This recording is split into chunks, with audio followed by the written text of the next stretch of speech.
Eenyu abbaa eenyumaan ta'e ani qondaala waraanaa ati miseensa waraanaa ani yakka qabsoo bilisummaa Oromoo irratti osoo hin godhuu yoo na agarre sitti caasanatti gaafata yoo ta'e ati cubbama ati qabsaa'ame.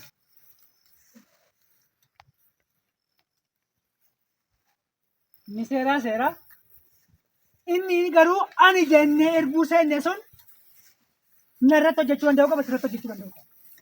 Hudhaa yookaan immoo quufaa mormaa nutti ta'ee bara baraan qabsoo Oromoo quucarsu kana nama gar tokkotti deebifna yookaan immoo ofii keenya gar tokkotti deebifna. Walii galeerra yookaan gar tokkotti deebifna yookaan ofii keenya gar tokkotti deebifna.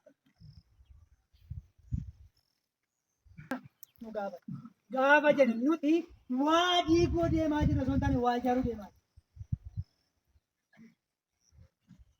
Kana keessatti waa lama madaa'uu danda'u qabna. Waa tokko hiree uummata kanaa madaa'u. Lammata hiree jaala kaleessa garaasaa qulqulluu qabsoo kanatti amanee qabsoo sabaaf gadi ba'ee abbaan barbaade immoo goyyoomsee akka barbaade oofan sana yaaduu danda'u qaba.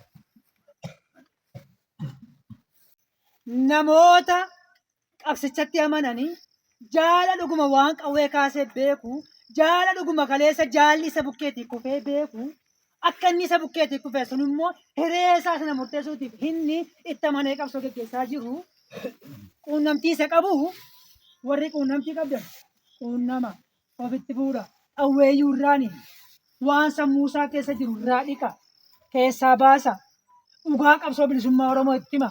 Dhugaa jaala kaleessa sin bukkeetii kubeessa bukkeetii kufee itti hima. Hubachiisa. Daandii akeekaa fi of cimatti jabeessa. Hirree isiniif haa ta'u. Gaachana isiniif haa ta'u. Warri quunnamtii isaanii qabdan. Deemuu yoo ta'e immoo wanti nu dhaabu hin jiru. Quba qabaadha. Yookaan murtii xumura.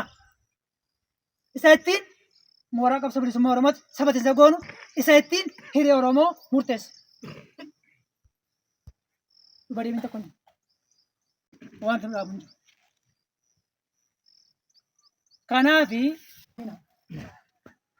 nuti tarsii jira.